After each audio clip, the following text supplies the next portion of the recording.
Nagpakulo ako ng tubig dahil ako ay luluto ng tinatawag na shrimp Old Bay. Old Bay seasoning ang gagamitin natin dito. Lagyan lang ng 1½ tablespoon na seasoning. Kung gusto mo pang maanghang ng konti, lagyan mo lang later. I-adjust ang taste. Ilagay din natin ang slices of lemons. Pagkatapos, yung maliit na mga potatoes at hinati-hati ko ang sweet corn. Pinili ko ang maliit na potatoes dahil ito ay mayroong short cooking time. Hintayin natin na maluto ito.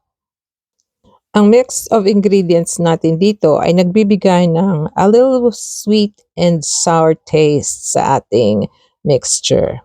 Hintayin natin na maluto ang potatoes at saka ang corn.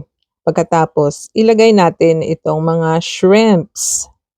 Ginamit ko dito ay headless at may balat pa.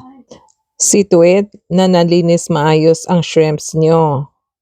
Sa paglinis ng shrimps, lagay mo muna ang shrimps sa tubig at lagyan ng 1 tablespoon na salt.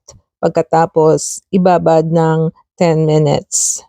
Pagkatapos, hugasan ito hanggang maging clean ang water ng shrimp na hinugasan nyo. Huwag i-overcook ang shrimps. So, lutuin natin ito mga 10 minutes lang.